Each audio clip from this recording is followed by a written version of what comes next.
Hello, I'm Dennis Taylor, and welcome to the Opera Den. I'm going to start today's program with a question. Did listening to records foster your early interest in opera?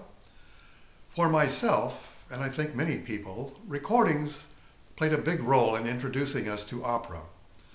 My interest was sustained by listening to recordings before I ever attended a live performance.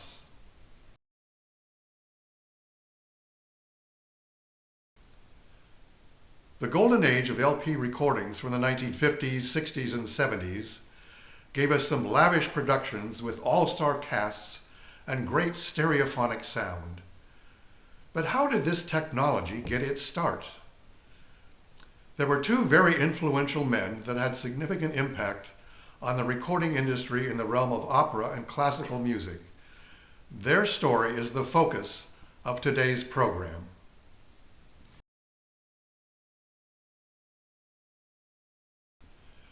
Fred Gaisberg was born in Washington, D.C. in 1873 and developed an interest in music as a child. As a young man, he became involved in the emerging recording business.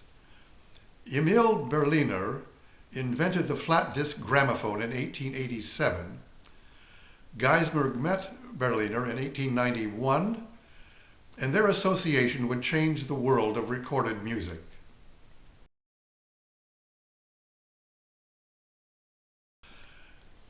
Initially, the gramophone was considered a toy, had limited market, and repertoire consisted of lightweight popular tunes. Gaisberg and Berliner saw the potential of recording classically trained musicians and opera singers. Berliner formed the London-based Gramophone Company in 1898 with two other partners, and Gaisberg served as its first recording engineer. In an effort to expand their repertoire, Gaisberg traveled to major cities across Europe and Russia, recording hundreds of pieces. While Gaisberg proved to be an astute judge of talent, he modestly referred to himself as a talent spotter.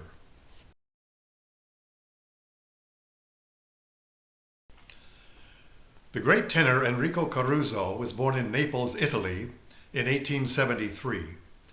He made his operatic debut in 1895 and continued to sing in regional productions for the next several years. In 1900, he made his debut at La Scala Milan as Rodolfo in Puccini's La Bohème with Arturo Toscanini conducting. Early in 1902, the Gramophone Company's Milan representative, Alfred Michaelis, told Gaisberg about two tenors who were creating a lot of excitement at La Scala, Alessandro Bonci and Enrico Caruso. In March, Gaisberg set up his recording equipment in a private drawing room in the Grand Hotel in Milan. It would have looked something like this.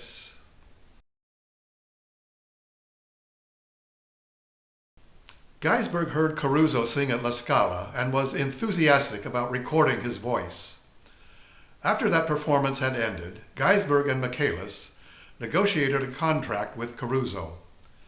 The singer agreed to record 10 songs for £100 sterling, all to be recorded in a single afternoon. That was a staggering sum of money, about $15,000 in today's currency. But Gaisberg transmitted the terms to London, along with a strong recommendation. The reply was swift and abrupt. Fee exorbitant, forbid you to record. Knowing that the folks in London had no way of evaluating this unique talent, Gaisberg and Michaelis quickly calculated that they would only need to sell 2,000 copies of the Caruso records to break even. So, in spite of his company's opposition, the recording proceeded. In those early days, there were no retakes or edits. At least 3 of the 10 songs recorded that day have obvious mistakes. I will play the aria E lucevano le stelle from Act 3 of Puccini's Tosca. In this recording, Caruso and his accompanist begin out of sync. Caruso comes in a few bars too early and slightly off pitch. But eventually he settles into the aria, His lyricism and passion are on full display, and from this recording, it's easy to hear why his voice created so much excitement.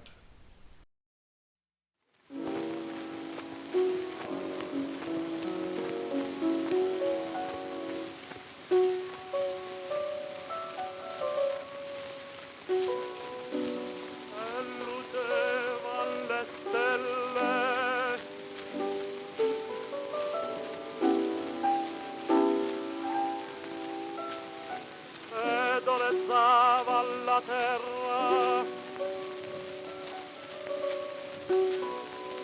ride all'uscio dell'orto,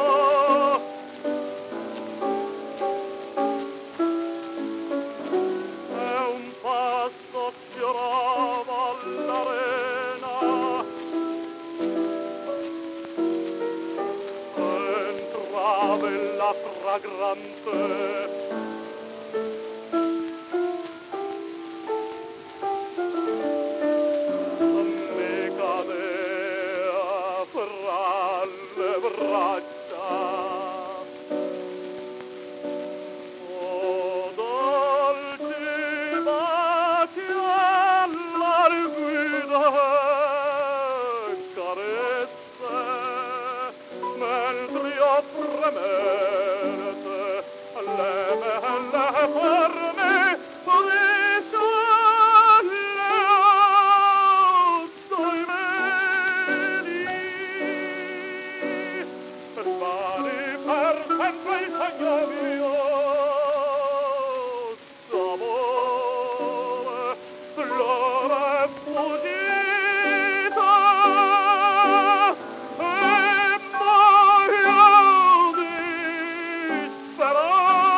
The recording session was an amicable one, and Caruso commemorated the event with one of his famous pen and ink sketches.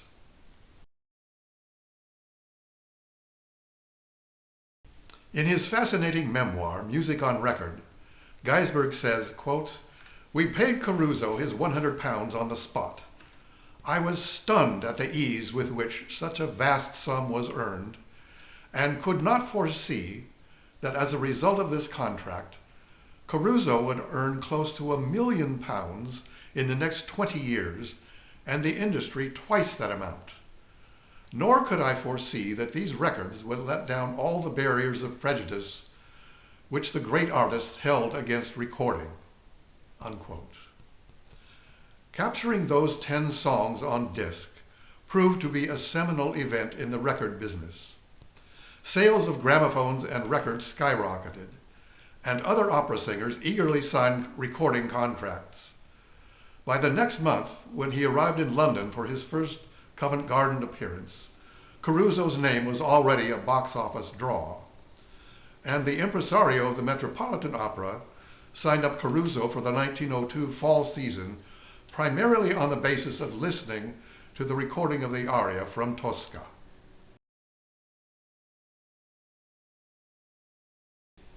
Adelina Patti was born in Spain in 1843, where her Italian parents were working at the time.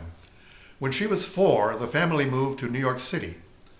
The young girl had excellent training and amazingly made her operatic debut at the age of 16 in the demanding role of Lucia di Lammermoor. 2 years later, she debuted as Amina in Bellini's La Sonnambula at Covent Garden to rave reviews. From there, her career took her all over Europe, Russia, and South America, and she became one of the most famous sopranos of the mid-19th century. She was praised by the great Italian composer Giuseppe Verdi as a stupendous artist, and perhaps the finest singer who ever lived. At her peak, she commanded a fee of $5,000 a night that had to be paid on the spot in gold before she took the stage. Around 1890, Patti made some recordings on fragile cylinders, but none of them survived.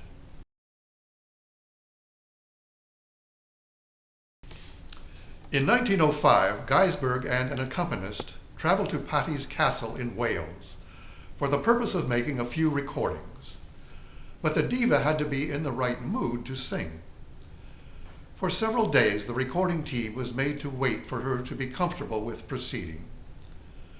The very first piece she sang was Voi che sapete, a mezzo-soprano aria for Mozart's The Marriage of Figaro. After the great build-up describing her as one of the best singers who ever lived, I must warn you that by the time she made this recording, she was 62 years old, and the voice was well past its prime.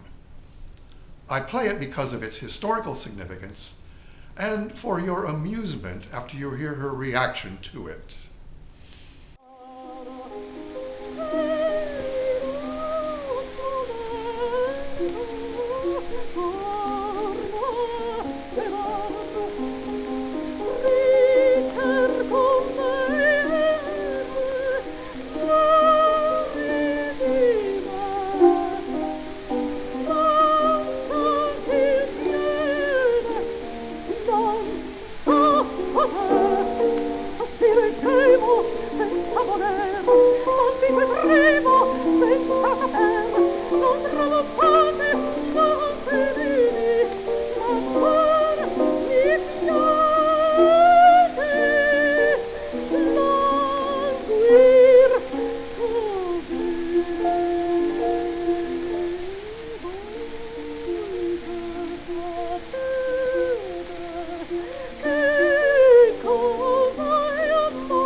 Immediately after the recording was made, Gaisberg's team played back the song for Patti. Her piano accompanist, Landon Ronald, wrote this account of her reaction.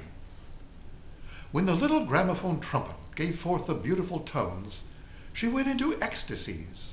She threw kisses into the trumpet and kept on saying, "Oh, my Lord, now I understand why I am Patti.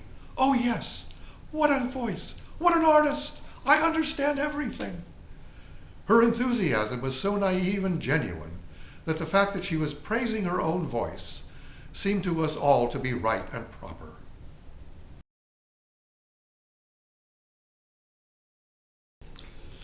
Born in 1873, Russian bass Feodor Chaliapin would rise from obscurity to become one of the great opera singers of his generation. At 6 feet 5 inches in height, he was a towering, charismatic man with a powerful voice and commanding stage presence. Surely one of the greatest actor-singers the operatic stage had ever known. His early career was nurtured by a wealthy industrialist and patron of the arts in Moscow, as well as a fortuitous relationship with the young composer and pianist Sergei Rachmaninoff. Gaisberg traveled to Russia to make Chaliapin's first recordings in 1910. Getting Chaliapin to cooperate with any kind of schedule proved challenging. He was willing to make records, but only after his voice was properly warmed up, and this could sometimes take hours. One of the first recording sessions didn't start until 8 p.m. and ended at 1 a.m. the next morning, or so Gaisberg thought. Chaliapin's pleasure was so great that he invited the choir and Gaisberg to finish off the night at a restaurant that was more than an hour's journey away by horse-drawn sleigh in the frozen snow. Hours of entertainment and arguments ensued, leaving Gaisberg to return to his hotel completely exhausted at 8 a.m. Chaliapin had led a life of luxury during the last years of the Romanov dynasty, but he quickly became impoverished after the Bolshevik Revolution. Due to the deep friendship that Gaisberg had established, Chaliapin literally trusted him with his life. Through intermediaries, Chaliapin managed to escape Russia by claiming that he was going to give famine relief concerts. Gaisberg met Chaliapin in Riga, Latvia, in September 1921, with money advanced to him by his company. This assistance allowed Chaliapin to restart his international singing career. Chaliapin was so enthralled with Mussorgsky's opera Boris Godunov that he studied all of its roles, both male and female. The opera's popularity in the West was certainly enhanced by its introduction to Covent Garden in 1913, with Chaliapin in the title role. Mussorgsky's Boris Godunov is a dark, brooding work based on historical figures from the 16th and 17th century. In this scene, Boris has been in power for 6 years, but while his power is absolute, he is tormented by plots against him and guilt over the murder of the child who should have become Tsar.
In the fall of 1921, Chaliapin begged Gaisberg to accompany him on his voyage from Europe to New York. The ship had some distinguished passengers, including the composer Richard Strauss, H.G. Wells, and German soprano Elisabeth Schumann.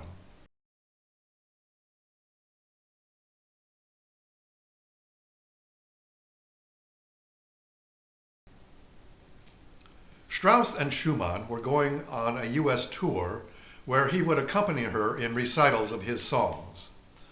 While on the ship sailing to America, there were nightly poker games and friendly conversations involving Strauss, Chaliapin, Schumann, and a few others. Gaisberg's account of the entertainment includes this story.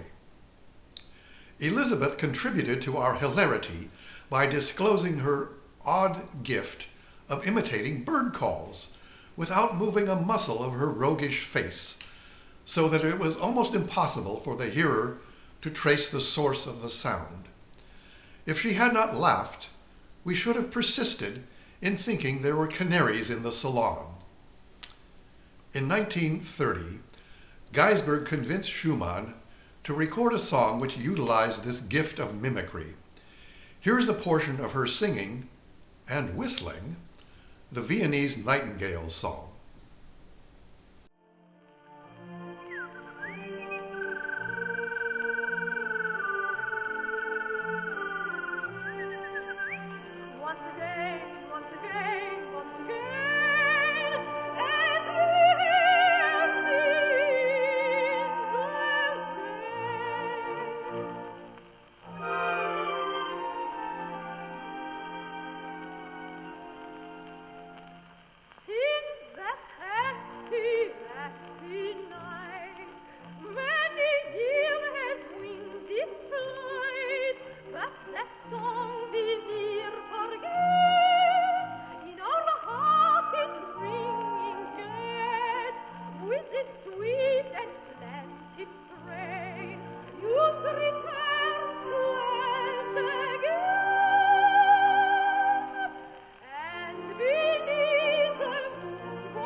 In 1939, a lavish banquet was planned to celebrate Gaisberg's retirement after decades of service in the recording industry.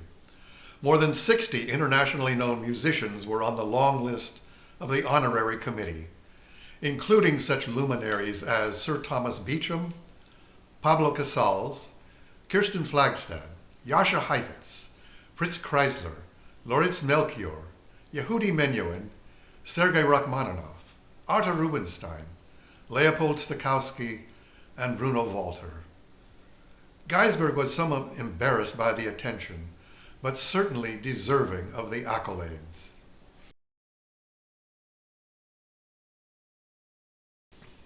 Englishman Walter Legge was born in London in 1906, the son of a tailor. Encouraged by his father's interest in Wagner, Walter began buying records at the age of 12, but only after reading reviews by music critics of the available options for a particular work.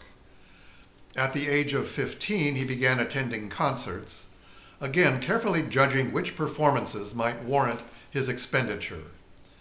This analysis and agonizing over which recording to buy or concert to attend led to a lifelong pursuit of perfection in recordings. He became so absorbed in the operas of Wagner that he taught himself how to read music and became fluent in German. A bright, headstrong young man, he left school at the age of 16 and had no further formal training. At the age of 20, he joined the record company HMV as a lecturer on a 6-month trial basis. He was fired after 3 months for being too outspoken in expressing his views on the policies and activities of the recording department. Within less than a year, he was back as the head and only member of a newly created literary department, where he wrote album notes and articles for the company's marketing magazine. His writing came to the attention of Fred Gaisberg, and Legge was soon taking an active role in the company's recordings. While Gaisberg was a self-effacing man who was content to accurately capture the sound of an artist, Legge was an ambitious promoter who aimed to get not only the best sound, but the best possible artists and ensembles.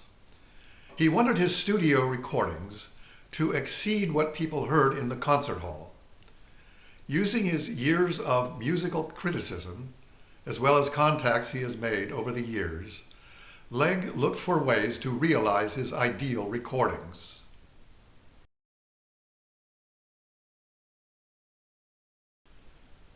Permit me to quote from Legge's own immodest words regarding the first significant recording project with Sir Thomas Beecham.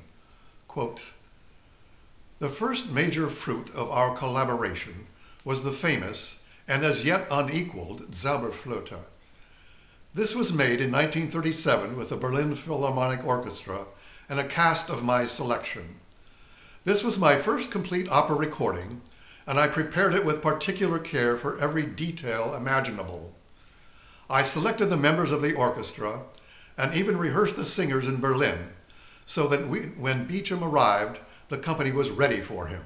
Unquote.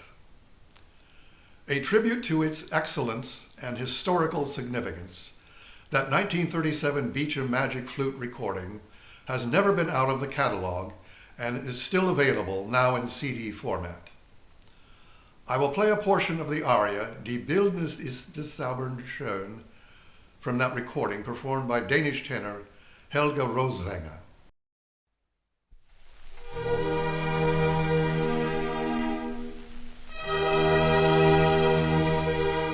Dies Bildnis ist bezaubernd schön, so schön wie keines ich gesehen. Ich fühle, wie dies Götterbild mein Herz mit neuer Regung füllt. Mein Herz mit neuer Regung füllt.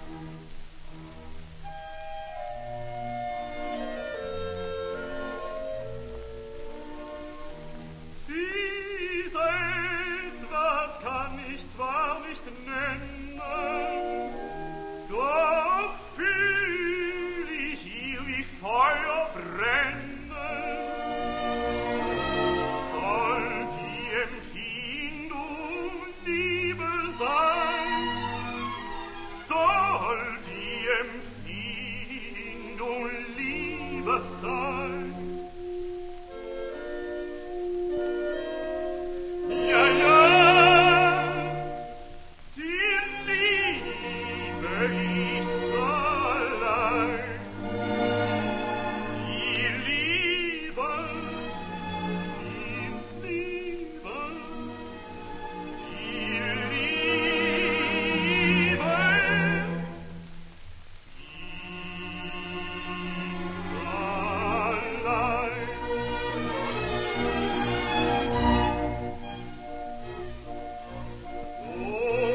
The success of this recording venture launched Legg's full-time career as a record producer and allowed him to quit his part-time job as a music critic. During his career at HMV/EMI, Legge produced over 3,500 recordings. He was, without doubt, the most influential classical record producer of all time. He helped launch or further the careers of such great artists as Maria Callas, Herbert von Karajan, and Elisabeth Schwarzkopf, whom he would later marry. In spite of his success, his abrasive style led to critics calling him the autocrat of the turntable or the Pope of music. I'm going to play excerpts from 3 more recordings produced by Walter Legge. In order to avoid repeating myself, this is true of each of them. In spite of their age, they still rank among the finest studio recordings ever made. They are a testament to Legge's authority in handpicking the casts and his perfectionism in demanding retakes that did not meet his high standards.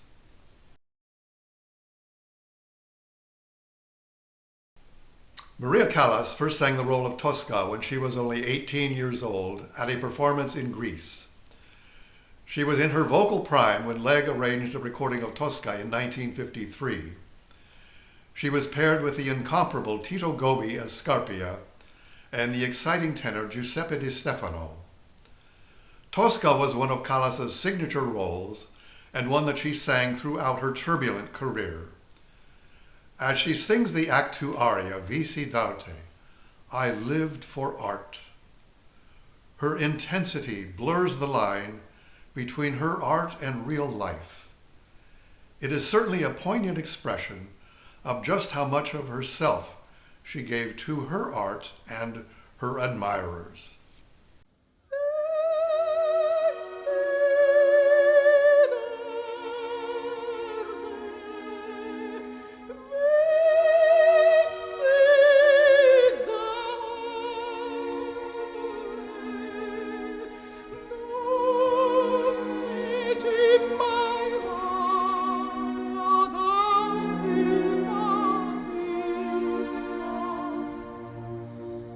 Cosi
Famed Wagnerian conductor Wilhelm Furtwangler did not like to make studio recordings. He preferred the excitement, risk, and energy of live performances. Walter Legge assembled an all-star cast, and the first complete studio recording of Tristan und Isolde was issued in 1952. Norwegian soprano Kirsten Flagstad was 57 years old, but still sounds as convincing as she did in her prime. I'm going to play a short excerpt of the 25-minute long Act II love duet, but first want to warn you that you may find its words shocking. This is not what you might expect of a typical love duet. Wagner was heavily influenced by the philosophy of Arthur Schopenhauer. In this opera, the lovers yearn to be eternally united in death. For them, death is a release from the false constraints of daylight. As the lovers sense that night is ending, this is how they respond.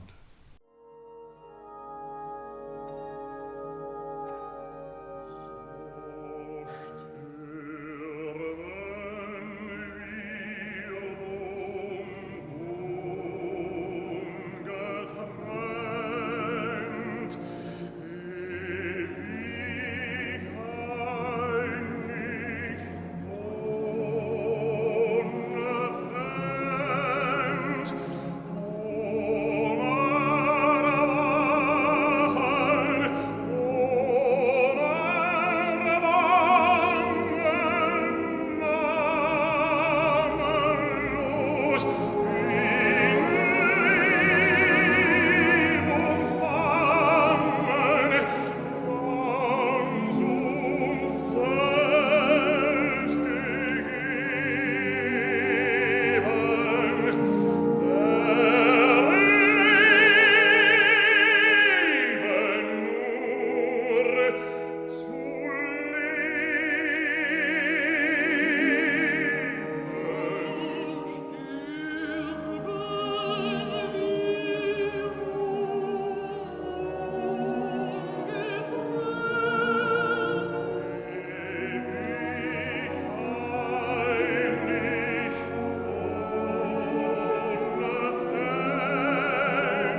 This recording generated some controversy within the record company.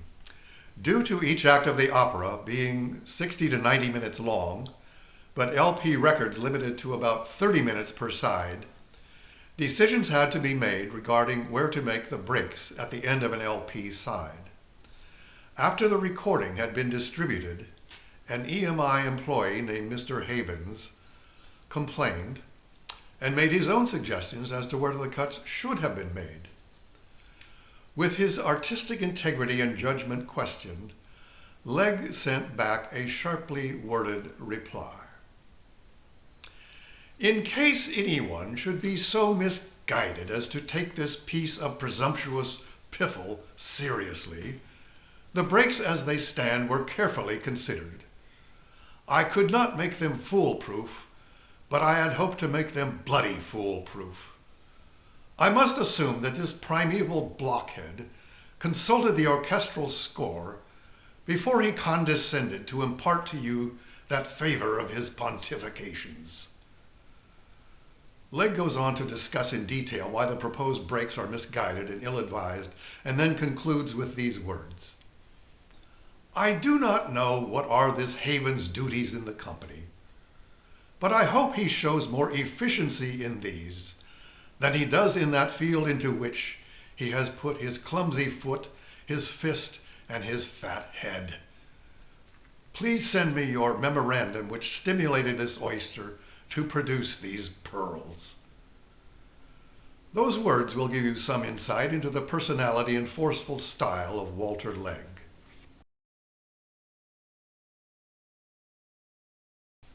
I don't want to finish on such a nasty note, so I will include one final recording. Legge was fortunate to have met an up-and-coming soprano, Elizabeth Schwarzkopf. She auditioned for him in 1946 and signed her to an exclusive record contract with EMI. During her illustrious career, she specialized in operas by Mozart and Richard Strauss.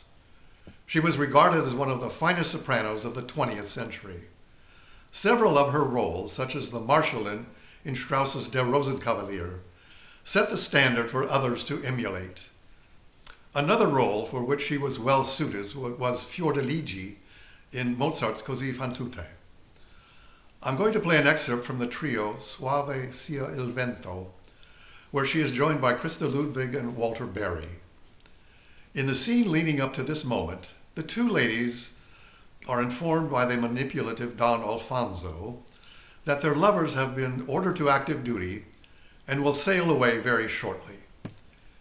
Tearful farewells are followed by the departure of the ship, and as it sails off into the distance, we hear this gorgeous trio.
In conclusion, when you survey the bounty of opera and classical music recordings available to you today, I hope that my program will help you appreciate the two industry pioneers who contributed to both the quality and extent of these offerings.